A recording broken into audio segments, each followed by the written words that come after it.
네, 안녕하세요. 프론트엔드 개발팀의 조우영입니다. 오늘 제가 준비한 주제는 프로미스입니다. 네, 프로미스긴 한데 좀 다른 걸 이야기할 거예요. 프로미스의 사용법이나 프로미스 API들을 여러분들께 소개해 드릴 건 아니에요. 제가 이미 그런 것들은 되게 많이 공유되고 있고요. 그 프론트엔드 세미나 같은 데 가면 프로미스에 대해서 많은 얘기하고 있죠. 저는 좀 다른 걸 알려드릴게요. 오늘 프로미스의 목적과 본질, 그리고 그런 용도, 프로미스를 언제 어떻게 사용해야 되나, 그런 용도를 거기에 좀 더 초점을 맞춰가지고 여러분들에게 공유 드릴 겁니다. 네. 그럼 가장 먼저 프로미스에 대한 오해를 좀 제거를 해야 돼요. 제거를 해서 백지를 만들어야 좀 더 이해하기 쉬울 것 같아요. 근데 프로미스에 대해서 너무 잘못 알려진 사실들이 있어요. 그래서 그걸 먼저 짚어드리겠습니다. 가장 먼저 잘못 알려진 거죠. 프로미스는 자바스크립트만의 전유물, 그러니까 자바스크립트를 위해 특별히 고안된 자바스크립트만의 전유물로 알고 계시는 분이 있는데요. no예요. 절대 아닙니다. 네. 프로미스는 1977년에 병렬 처리를 위해서 처음 고안된 패턴이에요. 엄청 옛날부터, 제가 태어나기 전부터 이미 컴퓨터 공학자들이 만들어낸 거고요. 자바, 스칼라, 파이썬, 그리고 슬라이드에는 적지 않았는데 C#, 그리고 비주얼 베이직 .NET에도 있어요. 거의 다 있어요. 네, 이미 존재하고요. 언어마다 이름이 퓨처 혹은 딜레이, 그리고 또 어떤 언어는 프로미스라고 부르지만 결국 같은 패턴을 얘기하는 거예요. 그래서 자바스크립트의 프로미스는 여기에서 병렬이라는 점만 딱 빼고, 병렬 스레드, 병렬이라는 점만 딱 빼면은 그 프로미스가 애초에 고안되었던 패턴이 가지고 있는 목적, 그 프로미스 패턴이 해결하고자 했던 문제는 같아요. 네. 그걸 말씀드리고 싶고, 이게 가장 잘못된 두 번째 가장 잘못된 오해죠. 이게 프로미스 패턴이 자바스크립트에서 비동기 프로그래밍을 할 때 깊어지는 콜백 뎁스를, 그러니까 정확히 말해서 우리가 부르는 콜백 헬을 해결할 수 있는 어떤 해결책처럼 알려져 있어요. 그러면 하나 예제를 볼게요. 제가 억지로 만든 건데 잘 안 보이죠? 펑션, 키워드 그런 건데, 보시면 find friend 하고 db 커넥터 맺고, 또 콜백 안에다가 또 find user 하고 콜백 안에다가 db에서 find friend, 그러니까 여기 보면은 먼저 유저의 데이터를 가져온 다음에 유저의 로우 아이디에 해당하는 프렌드 리스트를 가져와서 콜백에 넣어주는 거죠. 근데 이거를 프로미스로 바꾸면 어떻게 될까요? 과연 이 뎁스가 해결될까요? 이렇게 돼요. 어떤가요? 이 코드가 읽기 쉽다고 하시는 분은 없을 거예요. 콜백 뎁스가 깊어지거나 프로미스 객체 그러니까 다시 말해서 콜백 뎁스가 깊어지는 거나, 프로미스 객체의 메소드가 이렇게 열차처럼 줄줄이, 기차처럼 줄줄이 선언되는 거나 별반 차이가 없어요. 차이가 없고 그냥 외형의 느낌만 달라졌을 뿐이고요. 콜백의 중첩과는 코드를 읽는 가독성 면에서 전혀 차이가 없어진 거예요. 만약 이런 효과를 바란다면은 특별히 프로미스를 사용하지 않아도 돼요. 그냥 함수 몇 개 쪼개가지고 적당히 랩핑해서 함수 붙여주면은 이런 효과는 똑같아져요. 프로미스를 쓸 필요가 없는 거죠. 그러니까 더 말하면은 이렇게 줄줄이 연결되는 프로미스는 함수의 책임이 되게 거대하다는 뜻이고요. 개념적 모델이 이미 망가져 있다는 뜻이에요. 마찬가지로 이것도 마찬가지예요. 이미 개념적으로 어떤 걸 이렇게 잘못 나누고 있다는 뜻이고요. 네. 그래서 좀 추상화가 제대로 되지 않았다? 이런 느낌으로 보시면 되고, 어쨌든 다시 말하지만 너예요. 네. 프로미스는 콜백의 뎁스를 해결해주지 못합니다. 가장 잘못 알려져 있는 부분이고, 자바스크립트의 프로미스는 자바스크립트 환경에 특화되어 가지고 기존에 우리가 알고 있던 프로미스의 어떤 패턴과는 조금 특이한 모습을 보이긴 하는데, 자바스크립트의 콜백 뎁스 문제를 해결하기 위해서 고안된 건 아니란 말이에요. 차라리 전혀 무관하다고 생각해야지 정신건강에 좋습니다. 괜히 억지로 쓰셨다가는 그쪽에 초점을 맞춰서 프로미스를 억지로 쓰셨다가는 그냥 스트레스 받는 거예요. 뭐야 이게 하는 거죠. 자, 다만 비동기적으로 어떤 어떤 처리 결과를 받을 때 더 이상 이제 콜백으로만 구현하지 말고 프로미스도 한번 사용해봐라 라는 뜻이고요. 물론 부가적으로 얻을 수 있는 장점이 있어요.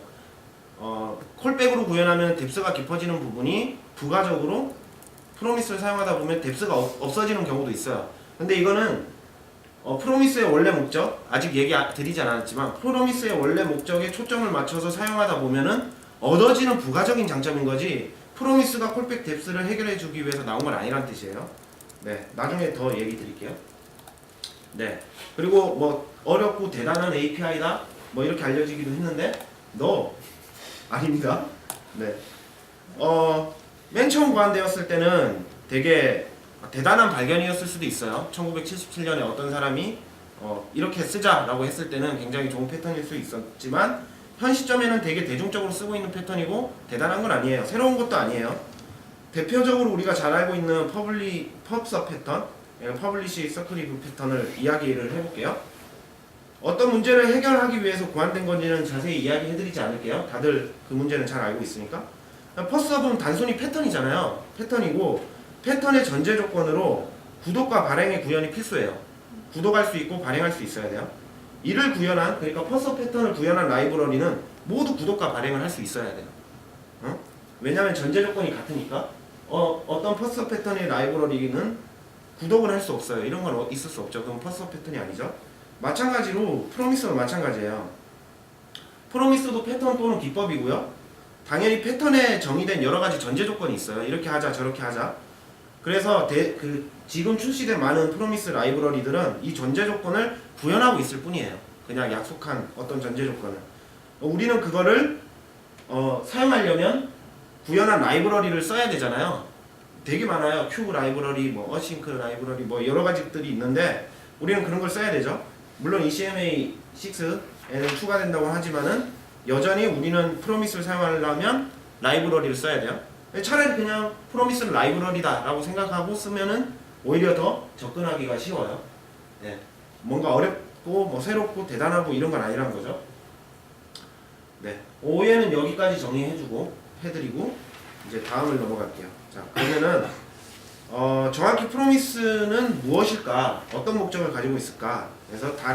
그래서 이번부터는 이 슬라이드부터는 여러분들께 그걸 알려드릴 건데, 먼저 다른 언어, 제가 다른 언어에 이미 있다 그랬잖아요. 다른 언어에서 이것을 어떻게 정의하고 있는지 살펴볼게요. 자, 자바의 퓨처예요. 자바를 문서를 보면은 퓨처 클래스에 대한 문서예요. 여기 하단에 주소가 있고요. 퓨처 클래스에 대한 설명인데, 퓨처 클래스를 보면은 비동기 처리의 어떤 처리 결과를 취득하기 위해서 사용한다고 설명되어 있어요. 네, 이 부분을 듣고, 자, 스칼라에도 있어요. 그래, 스칼라의 정의를 볼게요. 자바보다 스칼라의 설명이 자바스크립트의 프로미스랑 가까워요. 스칼라의 문서에서는 연산을 비차단적으로 처리할 수 있는 편하게 처리할 수 있는 방법이라고 소개하고 있고, 특정 시점에 취득할 수 있는 값을 가진 객체 라고 정의하고 있어요. 이거는 나중에 제가 라이브 코딩 할 때 확실히 이해할 수 있어요. 그러니까 특정 시점에 취득할 수 있는 값을 가진 객체라는 것만 지금 귀에 담아두시면 돼요. 그래, 이때 값은 어떤 처리의 결과를 말하고요. 비동기적인 처리를 추상화한 퓨처 객체를 반환하고 퓨처의 메서드를 이용해서 그 값을 취득합니다. 이 글은 모두 그 문서에 적혀있는 내용 그대로인데 나중에 라이브 코딩 할 때 더 자세히 알 수 있어요. 일단 이렇게만 말씀드릴게요. 이렇게만 말씀드리고 넘어가겠습니다. 자, 이 두 가지 정의를 정리해보면은 비동기적인 처리의 최종 결과를 효율적으로 편하게 취득하기 위해서 사용하는 패턴이라는 걸 알 수 있어요. 그러면 이걸 역전시켜 볼게요. 반전시켜 보면 비동기적인 처리의 최종 결과를 효율적으로 편하게 전달하기 위해서 존재하는 패턴이라는 거예요. 이게 프로미스입니다. 프로미스는 비동기적인 처리의 최종 결과를 효율적으로 편하게 전달하기 위해서 존재하는 패턴이에요. 네. 자, 여기서 이 정의를 끝내는 게 아니고 여기서 한 발 더 나아가 볼게요. 한 발 더 나아가서 보면 프로미스는 데이터 전송 추상화 컨테이너라고 말씀드릴 수 있어요. 이게 프로미스의 본질이에요. 물론 어떤 앞에 이 정의를 위한 이것을 위한 수많은 라이브러리들이 있을 수 있고요. 지금도 엄청 많아요. 있고 그리고 마찬가지로 데이터 전송 추상화 컨테이너를 하는 라이브러리들이 있을 수 있겠지만 어쨌든 이게 프로미스의 매력이자 역할입니다. 네. 그럼 데이터 전송 추상화 컨테이너가 뭐냐? 앞에 프로미스를 정리한 거랑 똑같아요. 비동기적인 어떤 처리 결과를 정제해서 최종 결과를 만들고요. 최종 결과를 이 결과를 필요한 곳에다가 전달하기 위한 데이터 전송 컨테이너, 그 데이터 전송 컨테이너 객체라고 보시면 되고요. 비동기적 데이터 처리 로직은 프로미스의 추상화가 되기 때문에 추상화 컨테이너라고 하는 거예요. 어떤 비동기적으로 데이터를 가져와서 그걸 정제하는 코드들이 있어요. 어떤 스펙에서는 이게 굉장히 복잡할 수 있고 어떤 스펙에서는 굉장히 간단할 수도 있는데 어쨌든 이 처리 로직은 프로미스 객체 안에 추상화가 돼요. 어떤 클래스에서 추상화가 되는 게 아니에요. 그래서 프로미스를 추상화 컨테이너라고 부르고요. 프로미스는 프로미스의 형식으로 데이터를 전달하는 컨테이너 자체로서의 장점을 발휘하는 거예요. 뭐 콜백 뎁스랑 아무 상관없어요. 네, 이것이 바로 프로미스의 장점인 거예요. 자, 여기서 의문을 가질 수 있잖아요. 왜 프로미스일까? 왜 프로미스라고 이름을 지었을까? 이렇게 의문을 가질 수 있어요. 그래서 제가 약속에 대한 일화를 하나 준비해봤어요. 한 어머니가 어떤 성인을 찾아갔어요. 성인을 찾아가서 아이가 설탕을 너무 좋아하는데 선생님을 존경하니까 선생님이 아이한테 설탕을 끊어달라는 한마디만 해주세요. 이렇게 말한 거예요. 요청을 한 거예요. 근데 성인이 아이를 딱 바라보더니 이렇게 말했어요. 부탁을 드리겠는데 보름 뒤에 다시 오래요. 당장 들어드릴 수 없대요. 어떤 약속을 한 거죠. 그래서 먼 길을 돌아왔습니다. 그냥 돌려보내지 마세요. 이렇게 떼를 쓰는 거죠, 어머니가. 그러니까 보름 뒤에 다시 오면은 해드리겠습니다. 약속합니다. 이렇게 말했어요, 성인이. 보름이 됐어요. 보름 후에 어머니가 다시 아들을 데리고 찾아갔어요. 그러니까 성인이 약속대로 아이를 보고 이렇게 말한 거예요. 얘야, 설탕을 많이 먹으면 건강을 해치니 먹지 않는 게 좋겠구나 라고 얘기를 한 거죠. 어머니는 고마운 뜻을 전하고 성인에게 물었어요. 왜 보름 후에 다시 오라고 했냐. 그러니까 이 성인이 대답을 하길 저도 설탕을 좋아해서 자주 먹고 있었는데 아이에게 설탕을 먹지 말라고 하기 전에 제가 먼저 설탕을 끊어야 했습니다. 이런 일화가 있어요. 이거는 간디의 이야기예요. 유명한 약속에 대한 일화이기도 하고요. 원래 이 이야기는 솔선수범이라는 교훈을 주지만은 우리는 다른 쪽을 보자고요. 다른 쪽을 보자고 딱 보면은 이제 요청을 했고요. 약속을 받아냈어요. 약속을 받아냈고 그게 보름 뒤에 실현됐어요. 그리고 그걸 응답받은 거죠. 이 부분을 보시면 돼요. 프로미스는 미래에 어떤 시점이 되면 데이터를 채워주는 그릇에 불과해요. 빈 그릇이에요. 그리고 이 빈 그릇을 주는 거예요. 원하는 곳에 주는 거예요. 지금은 어렵지만 나중에 반드시 최종 결과를 돌려주기로 약속하는 거예요. 네. 어느 미래 시점에 여기에 데이터 빈 그릇을 일단 받아가. 근데 어떤 미래 시점에 이 그릇에 네가 원하는 데이터를 채워줄게. 약속해. 이 느낌이거든요. 그래서 프로미스예요.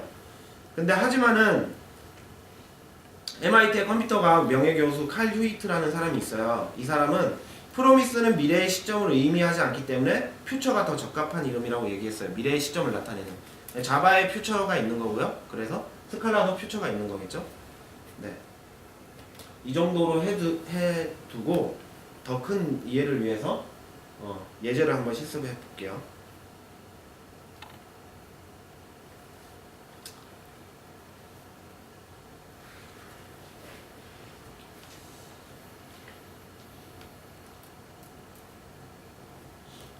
해상도가 너무 작아서 일단 좀 키울게요.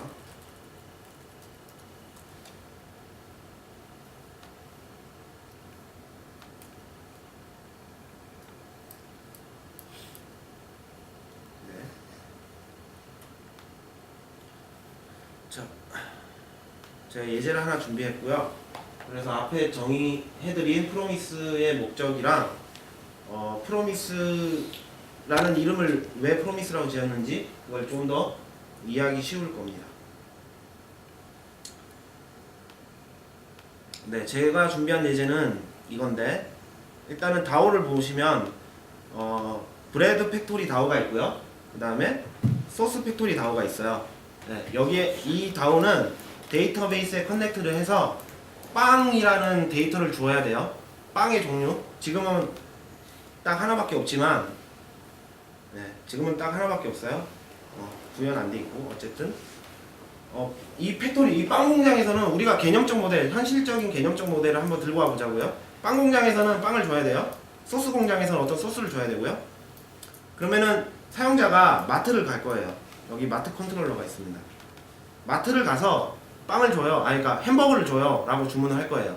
햄버거를 줘요. 라고 하면은 여기 패스트푸드 코너가 있어요. 비즈니스 오브젝트인데 패스트푸드 코너에서는 손님이 왔으니까 손님에게 햄버거를 줘야 되겠죠. 햄버거를 주려면 뭐가 필요해요? 빵이 필요한 거예요. 빵을 쪼개서 그 안에 패티를 넣어서 줘야 되는 거예요. 그래서 얘는 빵을 생산할 수 없잖아요. 빵 공장이 생산하지. 그럼 얘는 손님이 어떤 걸 달라 그랬을 때 패스트푸드 코너에서는 빵 공장한테 빵 줘 라고 하는 거예요. 네. 자, 두 번째로 대리버거가 있어요. 손님이 햄버거만 먹을 수 없잖아요. 여러 가지 종류를 먹어야 되죠. 그래서 손님이 마트에 가서 대리버거 주세요 라고 하면은 패스트푸드 코너에서는 마찬가지로 빵을 가져와서 빵을 쪼개서 패티를 넣고 거기에 대리버거 소스를 뿌려야 되겠죠. 데리야끼 소스를 뿌려야 된단 말이죠. 그러면은 얘가 소스를 만들 수 있고 얘가 빵을 만들 수 없고 빵을 만들 수 없어요. 빵 공장한테 빵을 가져와야 되고 소스 공장한테 소스를 요청해서 가져와야 되는 거예요. 네. 여기까지가 제가 그 디자인한 개념적 모델이고요. 한번 해볼게요. 우선 빵을 가져와 볼게요. 코드가 잘 보이시나요?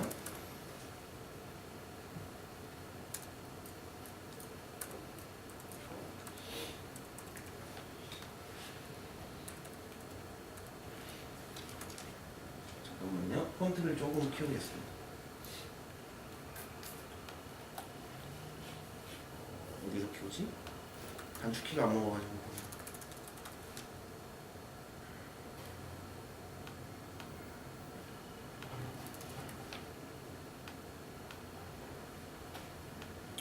네, 너무 커서 좀 그럴 수 있지만 어쨌든 해볼게요. 자, 빵 공장에서 어떤 타입, 그러니까 햄버거의 타입을 전달하겠죠. 요청 마트의 패스트푸드 코너에서 여기에 빵을 달라고 주문하는 거예요. 그러면 먼저 SQL을 만들어야 되니까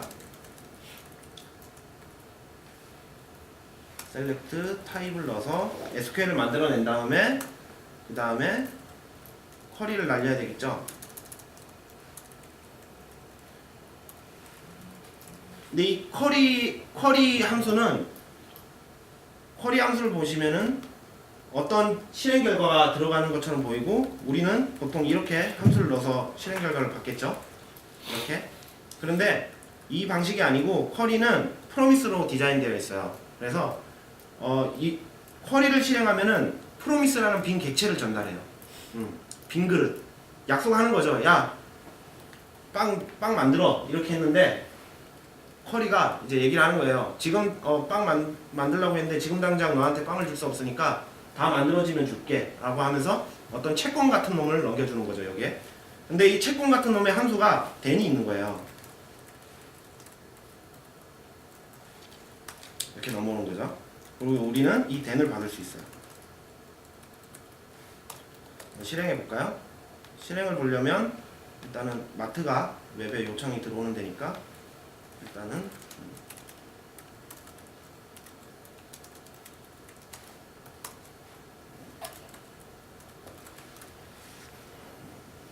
다 오겠죠? 스톤이 좀 말이 아니까.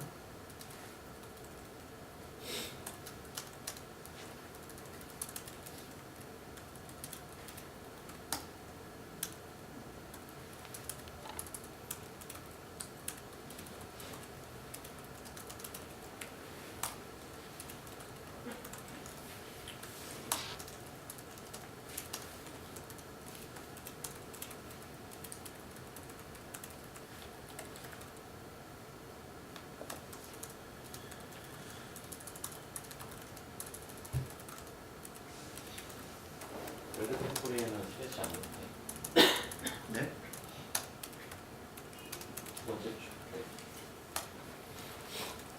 패스 이카이어 패스에서 슬래시 안 넣었다고요? 아, 네. 감사합니다. 유효할 네. 일단은 콘솔을 찍어보기 위해서 코딩하는 거고요. 물론 컨트롤러에서 바로 다우를 호출하는 일은 거의 없겠죠. 왜 리카이어를 했을까요? 여기에는 커넥션 객체를 넘겨야 돼요. 다우니까. 실행을 해볼게요. 브레드 팩토리 다우에 파인드 바이에 플레인 어떤 플레인의 빵을 달라고 하는 거죠.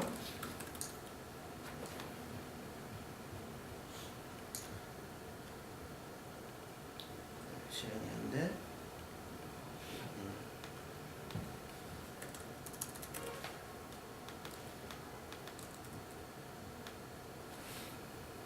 네, 실행이 됐고요. 실행 한번 해볼게요. 로컬호스트 3000번에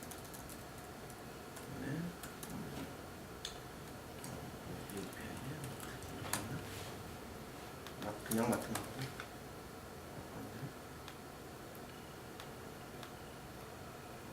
API에 맡은 거. 네, 석세스. 여기 이제 데이터를 가져와서 출력을 해줬죠. 이거 폰트는 못 키우나? 어쨌든 보면 어떤 데이터를 가져오긴 했는데 이건 다 데이터베이스의 정보, 쿼리의 정보예요. 그런데 여기에 딱 그 빵에 대한 데이터가 있어요. 근데 이걸 전달하려고 하잖아요. 근데 이 빵 공장이란 말이에요. 이 모든 걸 전달할 필요가 없는 거죠. 빵을 전달해야 돼요. 빵을 전달하기 위해서는 정제를 해야 되겠죠. 이렇게 정제를 한 다음에 다시 접속을 해볼게요. 그러면은 빵이 완성됐네요. 네. 이 빵을 전달하면 돼요.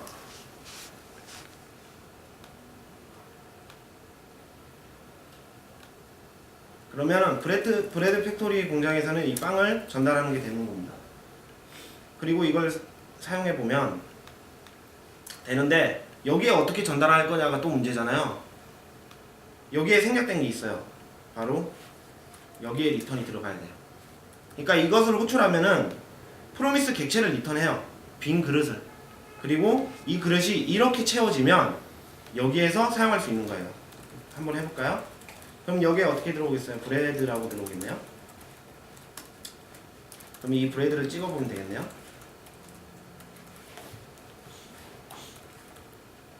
네. 에러가 떴고, 네, 이거는 먼저 실행된 게 있어서. 네. 하면 여기에 브레드를 가져왔어요. 이렇게 해서 그 팩토리 다오를 만들어진 거고, 그럼 우리가 이제 비즈니스 오브젝트를 하나 만들어 보겠습니다. 패스트푸드 패스트푸드 코너에서는 손님이 주문을 하면 그 빵을 이제 햄버거를 만들어서 넘겨야 되겠죠? 그럼 여기에 팩토리 다오가 있으니까 똑같이 사용할게요.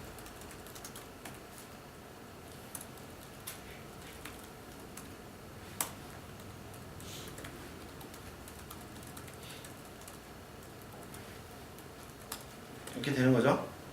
그러면은 이 팩토리에서 보통의 그냥 빵을 줘라고 하면은 여기에서는 이 find by에서는 이 find by 함수는 그냥 프로미스 객체를 리턴할 뿐이에요.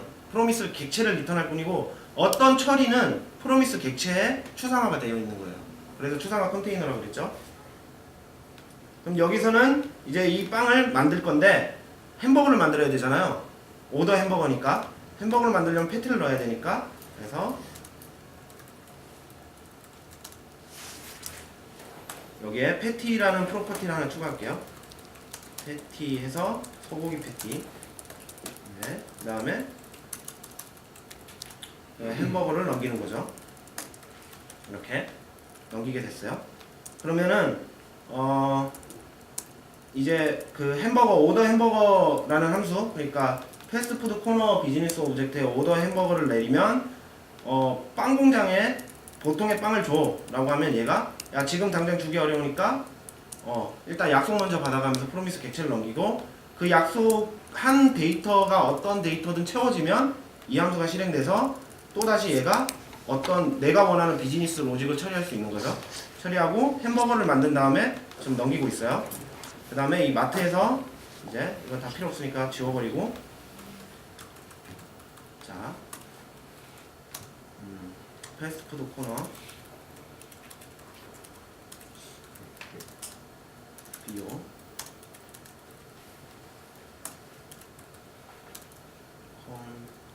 컴비드 패스 모델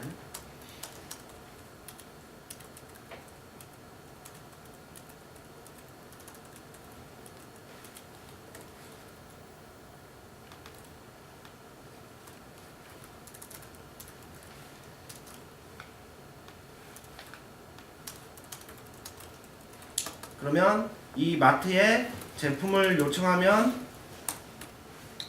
오더 햄버거를 내리면 햄버거가 넘어오겠네요.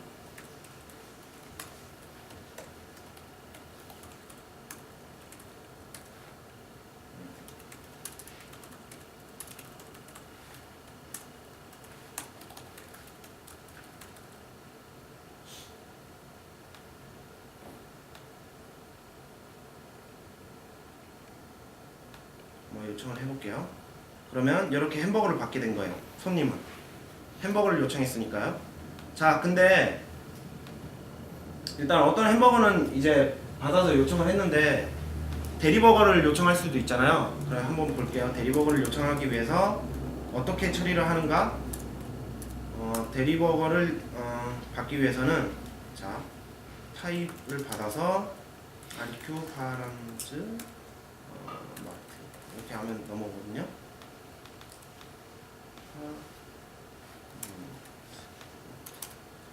if 타입이 햄버거라면 햄버거를 주문해라. 패스트푸드 코너에 가서 햄버거 주문해라. 이렇게 되는 거고요. 만약에 if 타입이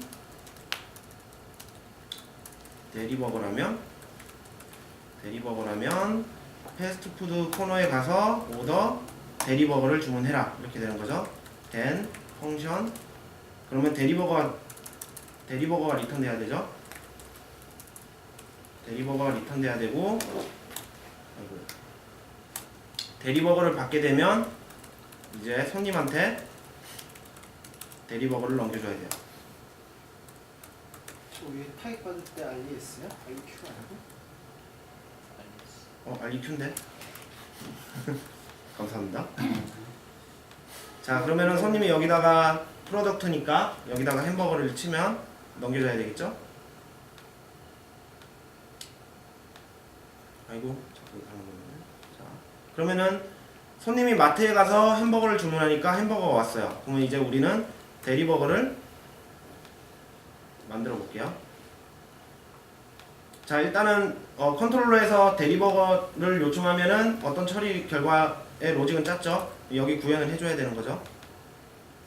여기에 그러면 일단 데리야끼 소스가 필요하니까 여기서 마찬가지로 팩토리 구현했을 때와 똑같이 어떤 이렇게 처리 로직 find by 해서 만들어서 넘기는 거죠. 근데 여기는 소스가 넘어오겠죠. 소스 데이터. 근데 이 소스 데이터를 정제하면은 이제 소스가 되는 거죠. 자, 그래서 여기서 마찬가지로 이걸 써서 가져오는 거예요.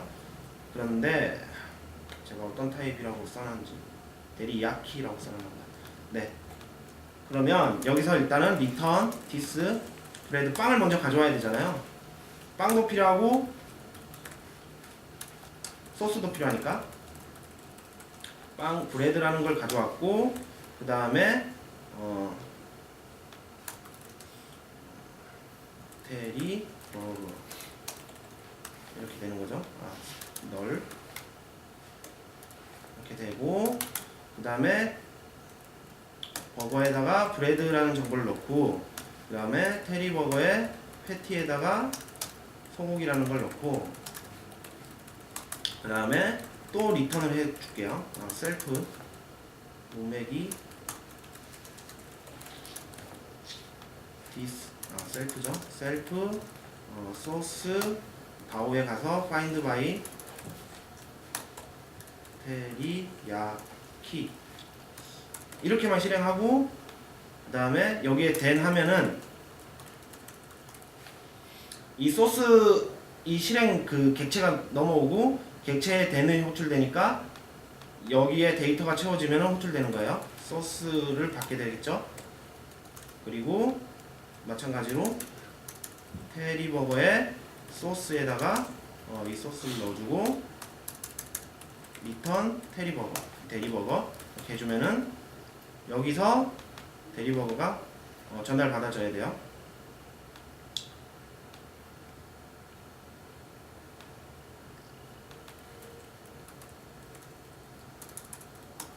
그러면 대리버거를 받았어요.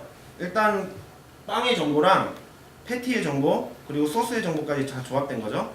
이렇듯 여러분들이 보시면 이제 좀 알겠지만 이렇게 어떤 데이터를 전송하는 전송 객체 컨테이너 이 컨테이너로서 쓰는 거예요. 이렇게 그래서 당장에 지금 처리해 줄 수 없지만 일단 약속을 먼저 받아가 채권 같은 거 받아가 그리고 이게 then에서 이 처리 로직 추상화된 이 로직이 처리가 완료되면 너한테 넘겨줄게 이렇게 가는 거예요. 자 그러면 아까 발표할 때 제가 콜백의 뎁스를 줄이기 위해서 사용하지 말아라. 초점은 컨테이너에 맞춰서 사용해라. 다만 프로미스로 어떤 걸 구현하다 보면 그 부가적으로 얻는 장점들이 있다라고 얘기를 드렸잖아요. 부가적으로 얻는 장점을 얘기 드릴게요. 여기 보면은 지금 콜백 뎁스랑 전혀 상관없죠. 얘를 호출한 다음에 처리가 되면은 얘를 호출했으니까 그러면 Q라는 라이브러리를 지금 노드 Q라는 라이브러리를 쓰고 있는데요. 여기 all이라는 게 있어요. 근데 이 all은 그 프로미스의 그 전제 조건이에요. 구현해야 되는 거예요. 그래서 모든 라이브러리에 다 있는 거예요. 포스카 같은 거죠. 여기에 all에 내가 처리하고 싶은 그러니까 여러 가지 처리가 필요할 때 이렇게 넣어주면 돼요. 하고 그리고 then 그러면 then이 아니군요. 얘는 네 이걸로 넘어오고 브레드랑 소스 두 개가 넘어오는 거야. 두 개가 처리가 다 끝나면 넘어와요. 넘어오고 그 다음에 이런 것들을 해주면 되겠네요. 브레드 그리고 대리버거에 패티 넣어주고 햄버거 만들기 힘드네요. 대리버거에 소스에 소스도 넣어주고 그러면 이제 대리버거가 완성된 거니까 리턴 대리버거 해주고 다만 지금 또 빠져먹은 게 있죠. 이거 당장 처리되는 거 아니잖아요. 약속을 넘겨줘야 되니까 약속을 넘겨줘야 되죠. 일단은 그 다음에 this가 필요 없어졌으니까 빼고 얘도 필요 없네 빼고 이렇게 되면은 뎁스가 깊어지지 않았죠. 이번에는 이거는 부가적으로 얻는 장점이라는 걸 제가 계속 얘기 드리는 거고요. 이렇게 이상하게 됐네요. 펑션이 안 좋은데? 네.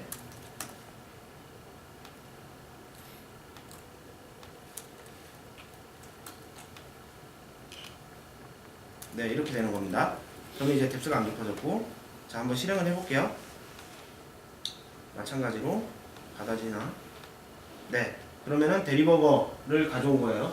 그죠? 햄버거도 가져오고 대리버거도 가져올 수 있어요. 자, 또 다른 부가적으로 얻을 수 있는 장점이 뭘까요? 바로 그 오류 처리예요. 오류 처리. 오류 처리가 굉장히 쉬워져요. 만약에 마트에서 어떤 오류가 발생했을 때 그 손님에게 알려줘야 되잖아요. 아씨 빵이 매진됐어요. 만들 수 없어요. 뭐 이런 식으로 알려줘야 됐을 때 자 여기서 프로미스라는 변수를 하나 만들게요.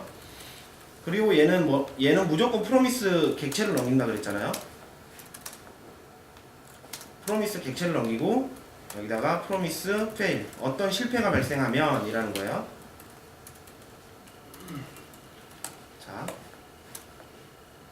그리고 레스 스테이터스 코드 에러에 코드를 넘겨주고 그리고 레스 엔드 에러에 이렇게 그러면 리스폰즈 해주는 거죠. 어떤 에러가 발생했다고.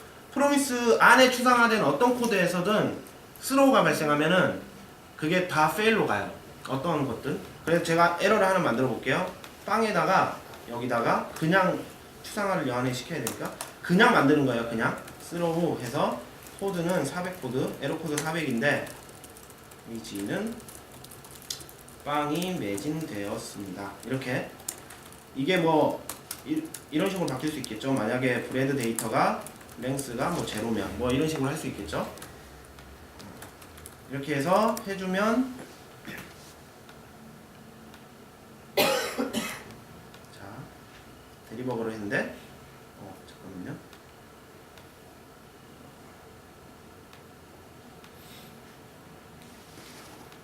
어떤 에러가 발생했냐? 슬로우 던져주고 컨트롤러에서 서비스를 받아서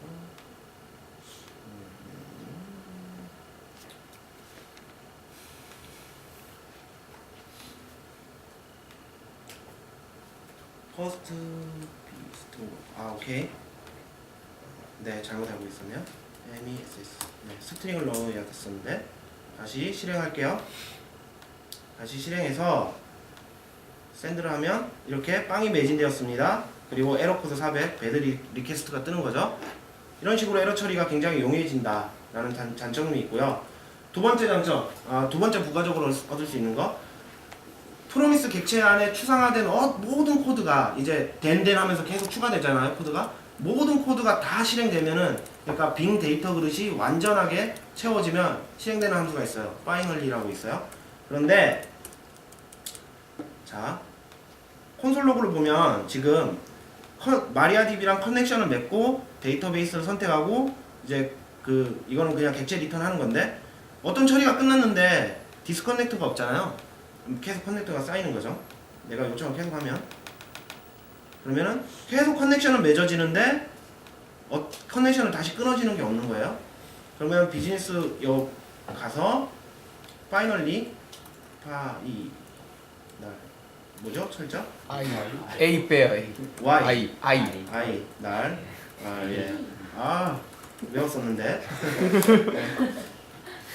이렇게 해서 자, 그럼 셀프가 추가돼야 되고, 왜냐면 이 디스에 그 데이터베이스 커넥션이 있으니까 셀프 디스 모든 처리가 완료되면 항상 실행되니까 여기서 DB를 엔드 해주는 거죠. 항상 마찬가지로 여기에도 파이널리. 만약에 이 처리가 똑같다면 이 함수 자체를 밖으로 빼고 이렇게 부를 수도 있겠죠.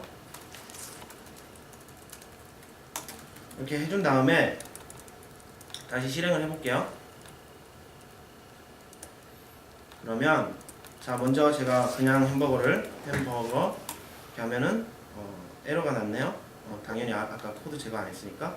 그러면은 커넥션을 맺고 모든 처리가 끝난 다음에 디스커넥션 된 거죠. 에러를 뺄까? 네. 그 다음에 햄버거를 이렇게 받아오고 대리버거 먹고 싶어서 대리버거도 받아오는 거죠. 대리버거도 받아오고, 그러면은 다 커넥션 맺고 다 끝나면 커넥션 끊고, 또 요청 커넥션 맺고 또 끝나면 커넥션 끊고, 뭐 이런 처리도 프로미스를 사용해서 굉장히 깔끔하게 해줄 수 있는 거예요. 그래서 제가 준비한 건 여기까지인데, 여러분들이 프로미스를 사용할 때 그 초점이 바로 이런 것처럼 데이터를 전송하는 컨테이너로서의 역할, 그리고 그 정제해서 최종 결과를 반환하는 역할로서 쓰시면 그 부가적으로 얻을 수 있는 장점도 충분히 취득해서 코드의 퀄리티가 굉장히 깔끔해질 수 있는 그런 이점이 있고요. 다만 이때까지 쌓여있던 오해에 초점을 맞춰서 사용하는 거는 좀 지양을 해 줬으면 좋겠다, 뭐 이런 얘기를 드리고 싶었습니다. 네, 감사합니다. 질문 있습니다.